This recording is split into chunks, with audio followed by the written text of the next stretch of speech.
Olá, galera, tudo bem? Vamos aí para mais uma aula, certo? Vamos agora trabalhar a voz passiva. Naquele mesmo esquemazinho, viu? É bom sempre estar anotando as aulas, né? Faça as anotações tudo direitinho. Quero avisar para vocês que no nosso livro, no livro de vocês, tem um resumo desse conteúdo, voz passiva, na página 153, certo? Mas nesse primeiro momento eu não vou trabalhar aqui com a página do livro, né? Nós vamos começar a comentar sobre voz passiva e quando for necessário a gente pode usar o resumo que tem no livro, né? Então nós vamos ver aí, né, a questão das vozes do verbo, né, a voz passiva e a voz ativa. Então, as vozes do verbo, elas estabelecem uma relação entre o sujeito, né, e a ação expressa pelo verbo. O sujeito pratica ou sofre a ação. Isto é, o sujeito é o agente ou paciente. Quando o sujeito é o agente, temos a voz ativa, certo? Que em inglês a gente chama de active voice. E quando o sujeito é o paciente, temos a voz passiva, que a gente chama de passive voice, certo? Então é basicamente isso. Então o que acontece? Basicamente, quando a gente vai aprender a transformar, por exemplo, uma voz ativa numa passiva, a gente segue uns critérios. Qual é o critério? Então, as frases nós vamos ter, sempre nas frases nós vamos ter duas coisas que não vão faltar, três na verdade. O sujeito, o verbo em algum tempo e o objeto. Nós vamos ter sempre o sujeito, o verbo e o objeto. Então, na questão da voz ativa, nós vamos ter lá, né? Sujeito, verbo, objeto, pode ter um complemento, viu? Caso tenha na frase. Então, a gente segue um critério. E o critério é basicamente isso. Ó. Numa passagem da voz ativa para a passiva, o que acontece? Há uma inversão entre o sujeito e o objeto. Ou seja, o sujeito ele vai passar a ser objeto e o objeto passa a ser sujeito. Então, essa troca. O sujeito sai do lugar dele, vai para a posição de objeto, e o objeto vai para a posição de sujeito. Então, há essa inversão.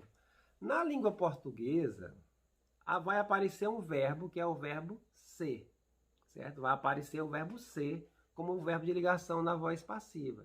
Esse verbo ser, ele assume o tempo do verbo da ativa. Então, se o verbo da ativa estiver no presente, o verbo ser fica no presente. Se estiver no passado, passado. Então é sempre nessa situação, viu? Sempre assumindo o tempo do verbo. E o verbo da ativa, certo? Ele vai para o particípio passado, que em português, o particípio passado tem a seguinte situação, né? A terminação ido ou ado, né? No português. Então, os verbos regulares, quando eles estão no particípio passado, eles vão terminar em ido ou ado. Tipo, estudar, estudado, falar, falado, dormir, dormido. Então, há essa terminação em português quando os verbos são regulares. Se eles forem irregulares, aí você precisa saber, tipo, escrever. Você não vai seguir a regra escrevido, você vai dizer escrito. Fazer, você não vai dizer fazido, você vai dizer feito. Então, esses verbos são considerados na língua portuguesa verbos irregulares. E no inglês, como faz isso? Então, o verbo ser, que aparece no português, em inglês é o verbo to be, certo? Em inglês é o verbo to be. Então, o verbo to be, ele vai ficar no tempo do verbo da ativa. Então, se o verbo da ativa em inglês estiver no presente, o verbo to be vai aparecer no presente. Se estiver no passado, passado. Futuro, futuro. É sempre nessa questão aí, do verbo to be, assumir o tempo verbal do verbo da voz ativa, certo? Aí o que é que vai acontecer com o verbo principal? No português foi falado que ele vai para o particípio passado com a terminação ido ou ado quando é regular. E no inglês? No inglês também vai ter essa mesma situação. O particípio passado em inglês vai ser aquela terminação ed, certo? Vai ter a terminação ed. Se for um verbo irregular, aí o que é que vai acontecer? É um número maior do que a língua portuguesa, então é necessário que você tenha uma lista de verbos. No caso do nosso livro, né? Do nosso livro de inglês, ele tem uma tabelinha para que você possa estar fazendo essa consulta. Então, ele começa lá na página 159, certo? Na página 159 tem irregular verbs, lista de verbos irregulares. Então, você vai observar lá, que lá você vai observar a forma básica, o presente. Você pode até pegar o livro aí agora, né, e tá dando uma olhada nisso, ó. Então, você vai, ó, se você acompanhar aí pela tabelinha, ó, na 159, nós temos a forma básica, aí tem o verbo no presente, tem a forma de passado e a de particípio passado. Então, no caso da voz passiva, você vai precisar dessa forma aqui, ó, do particípio passado, certo? Então, você pode estar, sempre quando você tiver dúvida se o verbo é regular ou irregular, você vai consultar a tabela que tem no livro, que começa na 159 e vai, né, estão em ordem alfabética, eles vão até a página 162, até a letra W, certo? Então, vocês vão ter essa consulta, certo? Então, é basicamente nessa questão aí, a questão da regra. Então, se eu tenho a frase, né? Se eu tenho a frase, vamos analisar aqui, ó, pegando o livro, ó, peguem o livro de vocês, coloquem aí, ó, para vocês observarem, na página 153. Se vocês olharem aí, ó, na 153, os verbos, eles estão colocados, as frases, no caso, elas estão colocadas de acordo com o tempo verbal para facilitar aqui o nosso processo. Então, ele começou aí, ó, com o exemplo no Simple Present e no Simple Past. Então, veja, na primeira frase, they use lasers in eye surgery. They use lasers in eye surgery. Ou seja, eles usaram lasers em cirurgia de olho. Então, veja aí, essa é uma frase que está na voz ativa. Então, eu tenho um sujeito, eu tenho o verbo, tenho o objeto e tenho um complemento.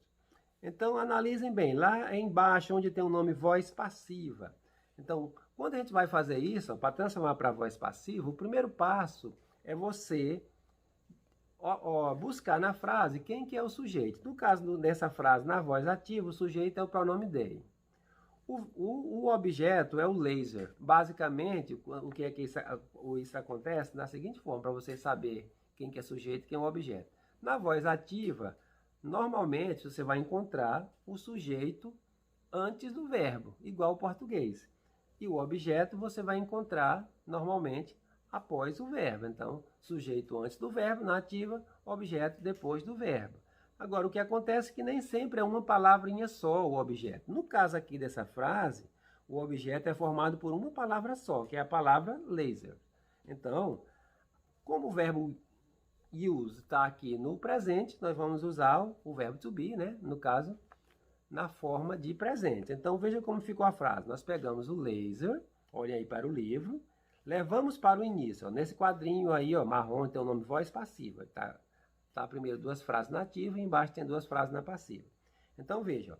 Então, foi colocado aí, ó, lasers. Ó, se eu tenho laser e o verbo use está no presente, então eu preciso usar o verbo to be no presente. Só olhar aqui, quais são as formas do verbo to be no presente? Então, são as formas am, is, are. São essas três formas. Repetindo, am, is, are. Então, uma dessas três formas você deve usar. Mas você não deve usar essas formas assim de qualquer maneira, né? Elas são usadas de acordo com o sujeito, né? Verbo to be, um verbo que a gente veio falar desde que a gente começa a estudar inglês, a gente fala do verbo to be. Aí muitas vezes o aluno, quando cai alguma coisa que precisa do verbo to be, ele ainda não consegue usar. Viu? Aqui no caso, ó, como tem o lasers no plural, então nós vamos usar a forma do verbo to be no plural, que é a forma are, certo? Agora, o que é que nós vamos fazer? Nós vamos pegar o verbo principal, que é use, e vamos colocar no particípio passado. Se vocês forem buscar lá na letra U, essa palavra use, na lista de verbos irregulares, você não vai achar ela. Por que não? Porque lá na tabela só tem verbos irregulares. E você não vai achar esse aqui porque ele é um verbo regular. Sabendo que ele é regular, então o participo passado vai ser com a terminação ED. Aí no caso aqui, como o verbo use já tem a letra E no final, você vai acrescentar só o D para que ele fique no particípio passado. Então ficou lasers are used. E aí agora você coloca o complemento da frase, que é in eye surgery, ou seja, em cirurgia de olho. Então a frase ficou assim, na voz ativa, eles usam lasers em cirurgia de olho, e na voz passiva, né, lasers are used in eye surgery, vai ser o quê? Lasers são usados em cirurgia de olho. Então essa é a questão da transformação de voz ativa para passiva. Observem agora uma frase no Simple Past. Então veja aí, ó, a mesma frase agora, mas ela estando agora no Simple Past. Então ele pegou essa frase aqui, distribuiu em vários tempos verbais para você estar sabendo diferenciar o uso da voz passiva de acordo com o tempo. Então você tem aí, ó, a frase na voz ativa. They used lasers in eye surgery. Eles usaram lasers em cirurgia de olho. Professor, você não falou que o ED é o participio passado? Sim, só que aí, na língua inglesa, nós já estudamos isso. Todo o verbo regular, ele tem a forma de passado e participio passado com a terminação ED. Então, aqui no caso, ele está no passado. Eles usaram, né? Então, agora, transformando essa frase para a voz passiva, o que é que vai acontecer? Você vai pegar a mesma regra, o mesmo critério, você vai levar o objeto, que no caso é laser, para o início da frase, transformando o objeto laser agora em sujeito, coloquei ele no início, e agora você vai colocar o verbo, qual é? Verbo to be. Estão lembrados? Em qual tempo agora? Qual? No passado. Por que no passado? Porque o verbo used está no passado. Quais são as formas do verbo to be no passado? São duas. Was, olha aqui, ó. Was e were. Was, were. São duas formas de verbo to be no passado. Então, você vai usar ou uma ou outra. Mas eu vou usar de qualquer forma, instintivamente? Não. Eu vou usar de acordo com o sujeito. No caso aí, como o sujeito é lasers e lasers está no plural, eu vou usar a forma were. Ou seja, was é para o singular, were é para o plural. Dessa forma.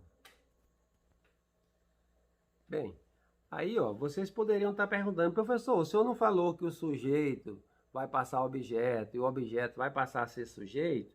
Por que o pronome they não apareceu como objeto nas frases?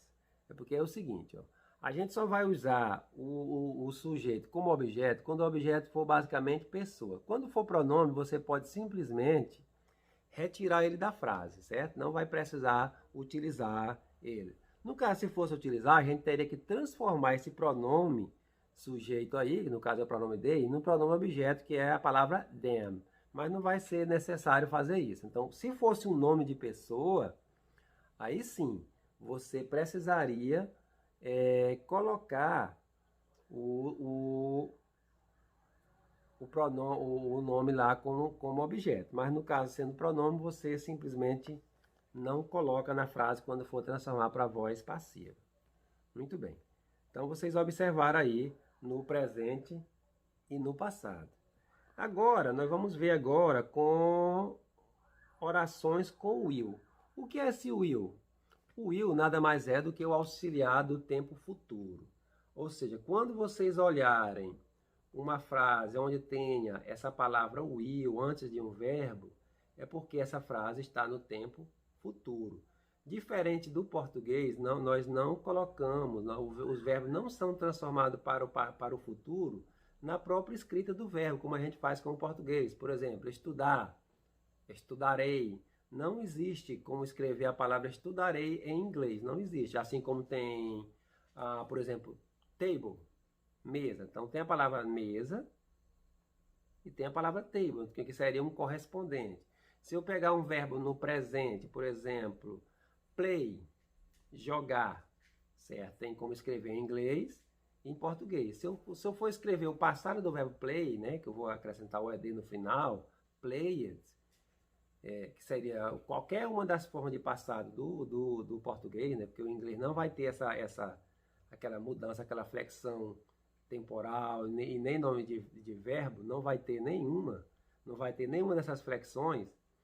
Então, o que é que vai acontecer? Você usaria a mesma forma para todas as pessoas. Então, seria sempre a forma played. Mas quando chega no futuro, não escreve no futuro.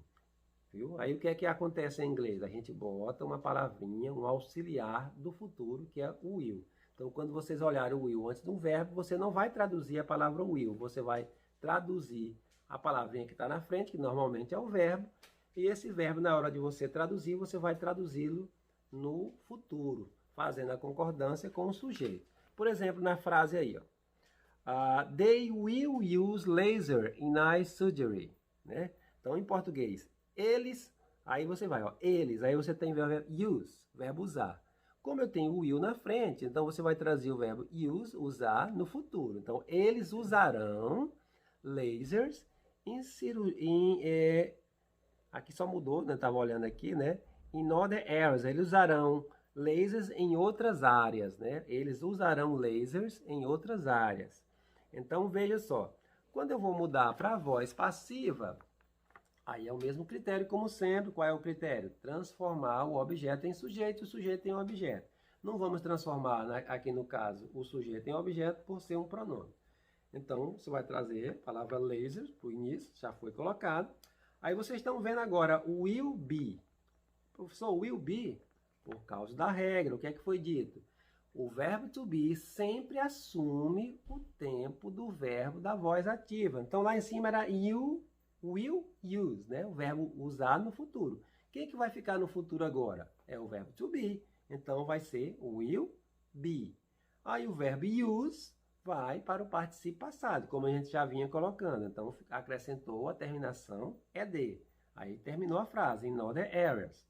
Ou seja, lasers serão, ó, o verbo ser em inglês, o will be, serão usados em outras áreas.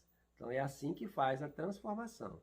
Aí também tem o exemplo, falando com outros modais. Em outros modais também, como can, may, seria esse mesmo critério. Mas nós não vamos fazer exemplo, nós vamos com o modal. Nós vamos seguir aqui, apesar do will também ser um modal, mas os outros modais que fala aqui são modais auxiliares, modais diferentes, né? Modais com tradução. Esse will não tem. Mas no momento eu não vou trabalhar eles, vou trabalhar a mesma sequência aqui, para a gente ir analisando e depois vocês fazerem essas transformações sozinhos. Olha o outro tempo verbal. Nós temos mais dois agora. Nós temos o present perfect e o past perfect. Quem ainda lembra desse tempo verbal lá no segundo ano vai lembrar o seguinte, né? Que o present perfect ele é formado de has ou have mais o particípio passado do verbo principal. Olha só, agora já vai aparecer particípio passado de todas as formas. Quando está nesse tempo verbal, já é mais fácil, porque o verbo já está no particípio passado, o verbo principal. Então, você não vai precisar mudar. Então, já tem essa facilidade. Então, vejam. Olha o exemplo aí. They have used lasers in other areas. Ou seja, eles têm usado lasers em outras áreas. Então, nesse caso aí, ó, ele usou a forma have. Por que ele usou have? Porque ele está usando o pronome they. Em que a gente usa has? A gente usa has na terceira pessoa do singular. Em he, she, it. Certo? Nos demais casos, a gente usa a forma have. Então, essa forma aí é a forma de present no tempo verbal present perfect. Como é que ficou na voz passiva? Olha embaixo aí, ó. Lasers have. Aí, ó, vai ser o been. Been. Professor, o que é esse been? O been nada mais é do que o particípio passado do verbo to be. Então, o particípio passado do be é been. Aí usou o verbo use no particípio passado. Como ele já estava no particípio passado, foi só repetido aqui. Aí completou a frase in other areas. Como é que fica em português? Lasers tinha sido usados em outras áreas. Olha, na ativa, eles têm usados lasers em outras áreas. E na voz passiva, lasers têm sido usados em outras áreas. Professor, mas tem outra palavrinha na frente. É porque aí são os dois tempos verbais que ele aproveitou e fez na mesma linha. Então, quando tem o had, já é o past perfect, certo? Past perfect, que é justamente o passado do present perfect. O present perfect, lembrando, é formado de has ou have mais o participo passado do verbo principal. E o past perfect? O past perfect é formado de had, é só ele só, mais o participo passado do verbo principal. Então, você vai perceber esses tempos verbais, porque sempre você vai ver o has ou have seguido por um outro verbo, ou com ed, né, sendo um verbo regular, ou sem ed, dependendo da forma aí, ó, de um verbo irregular, certo? E o past perfect você vai reconhecer porque sempre vai ter o had. Então você vai ver essas coisas. Assim como você vai reconhecer uma frase no futuro, porque você vai ver a palavra will. Então é dessa forma. Então veja o exemplo aí agora, ó, seguindo, lendo como se fosse past perfect. Então seria they had used lasers in other areas, certo? Para descomplicar, você vai estar vendo a frase aqui em cima, né? Só no past perfect. Então, they had used lasers in other areas. Ou seja, eles tinham usado lasers em outras áreas. Passando para a voz passiva, mesmo processo, traz o objeto para sujeito, que é a palavra laser. Então vai ficar lasers had been, o verbo to be novamente, aí o verbo principal no participo passado. Used, como ele já estava, só repetiu. In other areas. Ou seja, eles tinham usado lasers em outras áreas. É dessa forma aí que a gente usa a voz passiva no present perfect e no past perfect. Bom, para fazer uma outra análise, agora vem os tempos contínuos, onde nós temos o present contínuo e o past continuous. Quem lembra ainda desse tempo verbal? Esse ano mesmo, ainda nas aulas presenciais, nós fizemos revisões disso aqui. Eu pedi para vocês conjugarem vários verbos usando esses tempos verbais, que era justamente para vocês, quando a gente fosse trabalhar a voz passiva, vocês já dominassem os tempos verbais. Então, se vocês estiverem na dúvida, ainda tiver aquele caderninho do início do ano, antes da pandemia, vocês têm esse tempo verbal conjugado aí no caderno. Então, como que é formado o present contínuo, por exemplo? Ele tem o verbo to be, que nas formas am, is, are, mais o verbo principal, mais ing. Então, o verbo principal agora vai estar terminado em ing, certo? Então, veja aqui a formação do tempo verbal present contínuo, né? Tá aí, ó. Am, is, are, mais verbo principal, mais ing, e mais o complemento, caso tenha. Então, é dessa forma. Então, você vai perceber, vai reconhecer uma frase no presente contínuo na ativa, porque ela vai ter o verbo to be, seguido por um outro verbo com ing, certo? Então, veja o exemplo que tem aí, ó. Ainda a mesma frase, só mudando o tempo. Então, tem aí, ó. They are using laser in other areas. Ou seja, eles estão usando lasers em outras áreas. Mudando para a voz passiva, o que é que vai acontecer? Nós vamos pegar, mais uma vez, ó, a palavra laser, né? Colocando como sujeito. Logo em seguida vem o verbo to be. Por que foi usada a forma are? Porque mesma coisa que foi usado lá no simple present. Foi usado o are porque a palavra laser está no plural. Então usou are. Aí veja o que vai acontecer. Aí vai aparecer a palavra being. Professor, o que é essa palavra being? Being é o verbo to be, que eu falei para vocês, que vai sempre assumir o tempo do verbo da ativa. Então, se o verbo usar aqui, ó, use, está no present continuous, quem vai ficar no present continuous é o verbo to be. Então, vai ficar, ó, lasers are being, ou seja, lasers estão sendo, aí used, usado, in other areas. Então, lasers estão sendo usados em outras áreas. E no past contínuo? Vai ser parecido com o simple past, porque vai aparecer agora, mais uma vez, o verbo to be no passado. Então, qual é a formação do past contínuo na voz ativa, né? Então, você vai ter o quê? O sujeito lá, qualquer, vai ter o verbo to be no passado, nas formas o was e o were, né?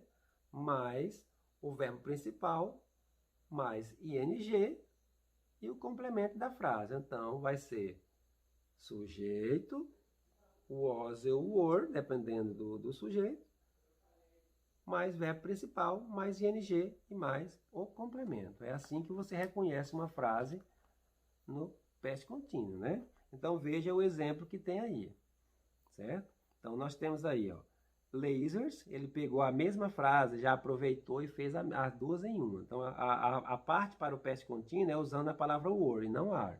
Então vai ficar they were using lasers in other areas. Ou seja, eles estavam usando lasers em outras áreas. Mudando para a voz passiva, trouxe a palavra laser, que é o objeto, para sujeito. Então, lasers, aí ó, were. Do mesmo jeito que a gente usou o were lá na frase no Simple Past, aqui também vai ser o were, porque é o mesmo sujeito. Só que qual é a diferença lá para o Simple Past, para vocês observarem? É porque lá em cima, no Simple Past, você já passou para o verbo used, com ed. Aqui não. Primeiro, antes de botar o used, você botou o verbo to be com ing. Being. Aí é que vem used. Então, tem essa diferença aí na construção da frase, né? Aí, como é que fica em português? Lasers estavam sendo usados em outras áreas, certo? Então, é assim que forma a frase, certo? Então, nessa aula, nessa aula eu vou parar ela aqui, ó, nesse ponto. Aí o que é que vai acontecer, gente? Deixa aqui, ó, chegue mais aqui para a gente ter uma conversinha. As salas da tarde já teve aulas via Meet, mas estava tendo um probleminha com os horários, né, com os meus horários para eu dar aula pela manhã, mas já foi solucionado esse problema. E as minhas videochamadas elas vão ser na sexta. Hoje, agora, nessa sexta-feira, vocês estão vendo essa videoaula aí, né? E a partir na próxima sexta-feira eu estarei mandando o convite, né, do Google Meet para que a gente possa estar abrindo para perguntas e dando mais exemplos, outros exemplos de voz passiva, passando exercício, coisa que eu já fiz, né? Vocês aí da tarde que estão assistindo já viram que eu só não destrinchei assim dessa forma. Aqui vocês já estão vendo mais coisas, né? O pessoal da tarde eles só viram o Simple Present e o Simple Past. Aqui eu levei até a parte do Past Perfect, certo? Para facilitar já esse processo. Aí o pessoal da manhã, na próxima sexta, a gente já vai ter essa reunião com vocês para a gente sanar mais dificuldade, passar exercícios, né? E posteriormente estar fazendo uma atividade aí valendo nota, tá ok? Então, a aula hoje foi um pouco mais longa, né? E eu gostaria, gente, que vocês, tanto dos turnos da manhã ou da tarde, fizessem um comentário aqui no vídeo, viu? Aquele comentáriozinho, colocando o seu nome, né, o seu número, a sala e o turno, para eu saber quem assistiu ao vídeo, né? A gente quer pedir, né, para que as pessoas participem mais das aulas. O período da tarde está tendo uma participação muito pequena, muito pequena mesmo.